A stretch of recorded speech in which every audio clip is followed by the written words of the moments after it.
Agora você ouve uma palavra de vida com o pastor Érico Rodolfo Bussinger.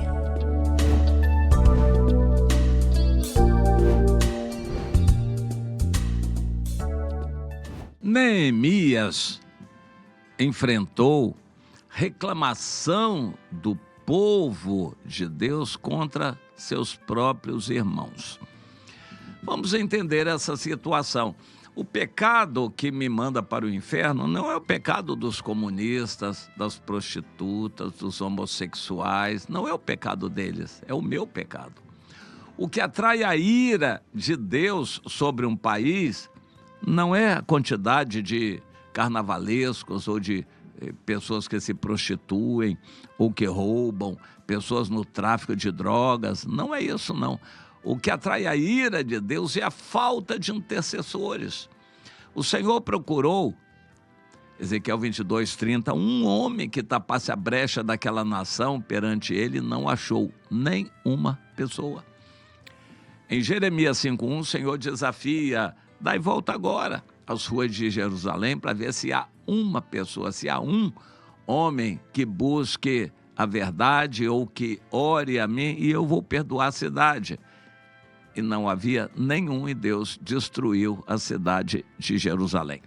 Não pela quantidade de pecadores, mas pela falta de intercessores. Você entende isso? Não é a quantidade de pecados, mas é a falta de pregadores, é a falta de intercessores que atrai a ira de Deus para um juízo, para destruir uma nação. O pior do Brasil aos olhos de Deus não é o comunismo, quem está no governo, ativismo político do judiciário, não é a quantidade de prostitutas que há, homossexuais, não é isso.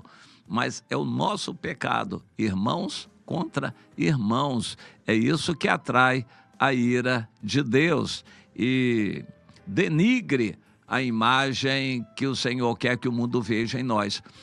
Nós, cristãos, a Igreja do Senhor, somos a única mensagem que o mundo consegue ler. O mundo não tem o Espírito de Deus. O mundo não enxerga as coisas de Deus, mas o mundo olha para nós.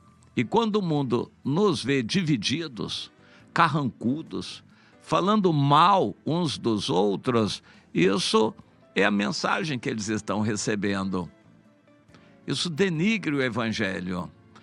Que sejamos poucos, porém poucos alegres, sinceros, lavados no sangue de Jesus, pessoas felizes, isso vai impressionar o mundo. Mas não é o que acontece. As igrejas estão cheias, abarrotadas de gente vazia, de gente cheia de pecado e brigando uns com os outros. Igrejas, grupos, denominações brigando uns contra os outros. Isso é terrível aos olhos de Deus. No caso, eu vou comentar em Neemias, no capítulo 5, o que aconteceu e o que o Neemias fez. Na verdade, nós somos responsáveis por aquilo que acontece debaixo da nossa autoridade, mas nós somos responsáveis também pelos outros para orarmos, intercedermos junto a Deus, pedirmos misericórdia para com os outros que não conhecem o Senhor ainda. Mas nós que já conhecemos, isso é inadmissível, a gente tolerar o pecado. Entre outros pecados, o pecado de dissensão, facção, animosidade uns contra os outros, tanto acobertar pecado dos irmãos, quanto a gente ficar inventando, criando pecados nos irmãos para justificar a nossa crítica, a gente falar mal dos irmãos, tudo isso desagrada a Deus. Nós devemos lembrar que a igreja do Senhor é uma só, é pura, é santa, é para ser assim. Mas se nós contaminarmos a igreja, a noiva do Senhor, então a ira de Deus vem contra nós.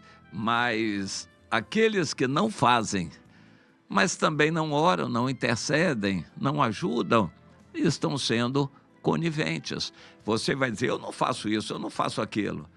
No fundo, até que faz, sim, mas mesmo não fazendo, você tem a obrigação de orar, interceder pelos irmãos, amar, orar por eles, procurar tapar a brecha entre irmãos, divisão entre crentes.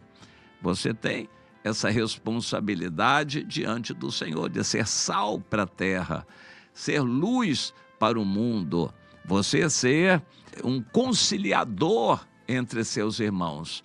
A Bíblia nos exorta para sermos assim, mesmo você não fazendo o que você acha errado, mas se você não está contribuindo para solucionar o problema, intercedendo, orando pelos irmãos, você já está pecando também. Peca quem faz coisas erradas, mas peca também quem se omite. A gente peca por omissão. A Bíblia diz, aquele que sabe que deve fazer o bem e não faz, está pecando. Você peca por não fazer o que deveria fazer. Por exemplo, conciliação entre irmãos. E foi o que Neemias fez. Então vamos lembrar o que aconteceu. O Neemias, lá na Pérsia, estava muito bem. Era a pessoa da confiança do rei.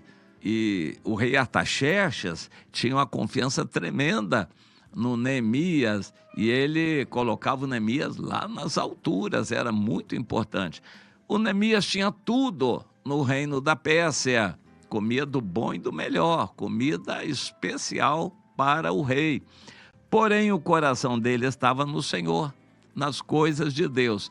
E, com muito custo, dificuldade, debaixo de oração, ele foi pedir ao rei uma licença. Estimo eu que ele deve ter pedido uns 6 meses para ir a Jerusalém no intuito de reconstruir as muralhas da cidade que estavam destruídas. E ele foi, a obra foi iniciada, e quando estava no meio da obra, e o Neemias sabia que muitos problemas se levantariam, por isso ele deu pressa àquela obra de mutirão.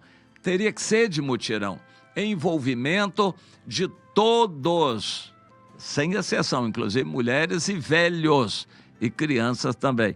Todos os judeus teriam que estar envolvidos naquela obra de mutirão.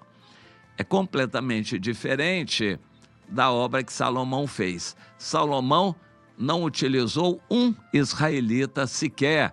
Ele usou um chefe de obras que era de Tiro, e ele usou 153.600 escravos estrangeiros para trabalhar no templo.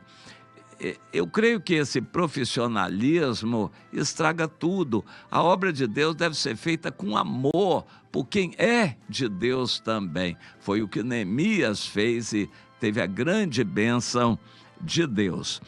Mas no meio do caminho, alguns judeus vieram dizer, ô Neemias, a situação já se complicou.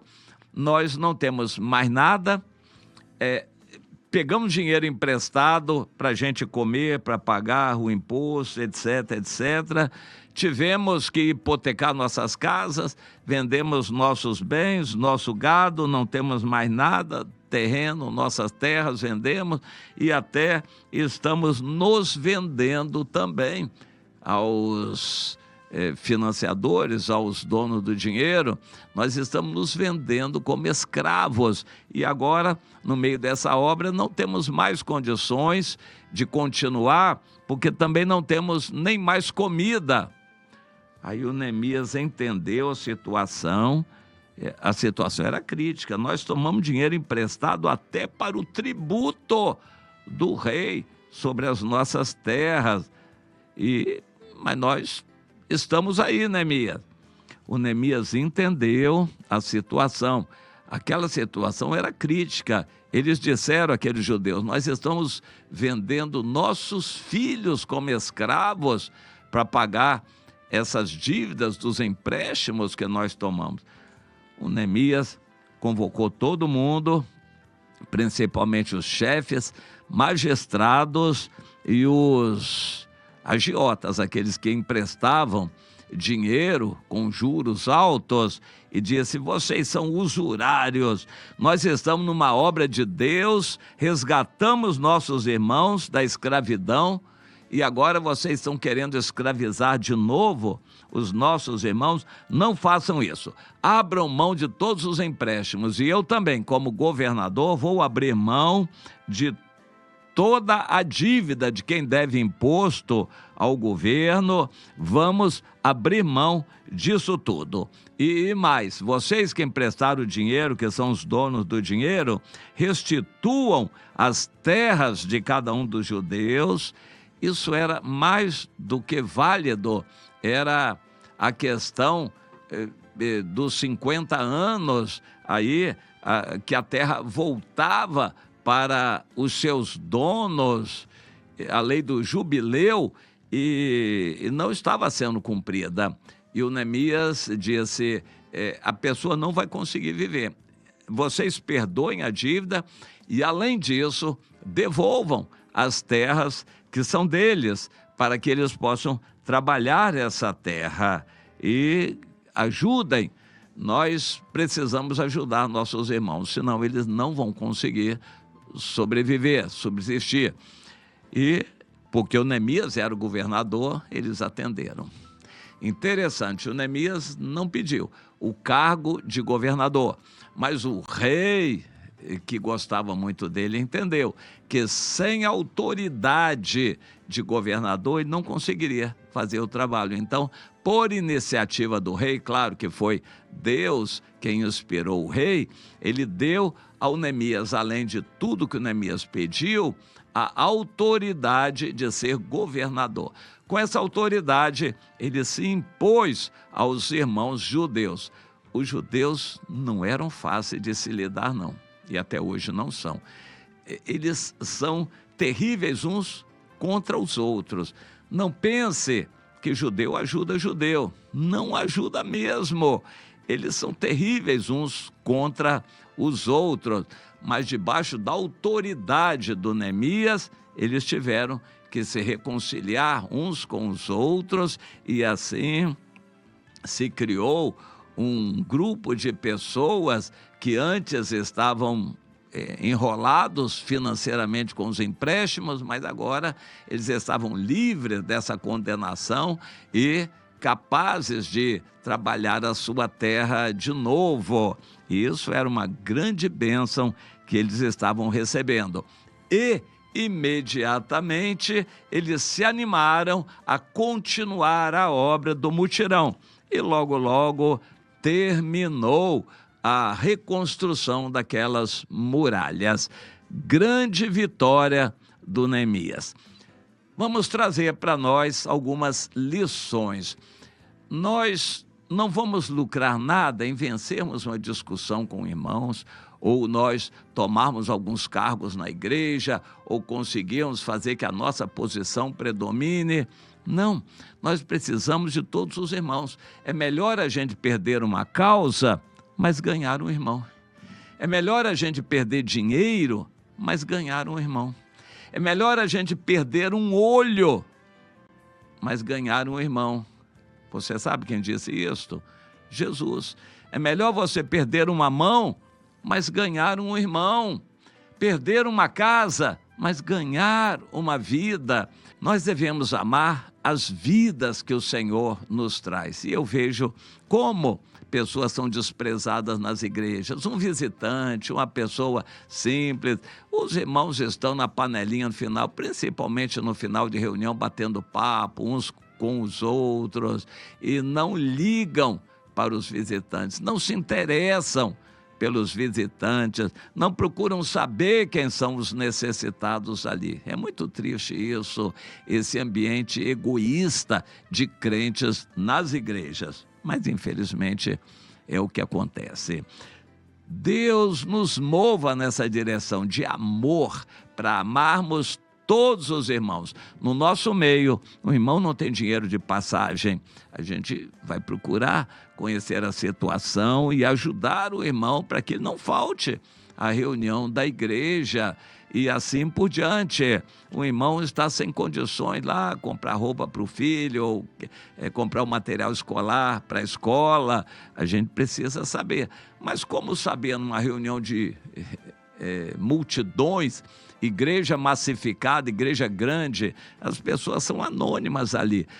Nós vamos conhecer cada irmão, nós precisamos de conhecer cada pessoa está participando de um grupo pequeno, uma célula, onde as necessidades são conhecidas e nós ajudamos uns aos outros para que todos possam ser ajudados. Vamos tomar como referência essa situação do Neemias, lá na reconstrução das muralhas de Jerusalém. Tomar para nós esse exemplo. Meu irmão, você não lucra nada em ser grandemente abençoado, enquanto o irmãozinho seu está passando fome ali do seu lado. O grande lucro é ver todos os irmãos abençoados, e não só você.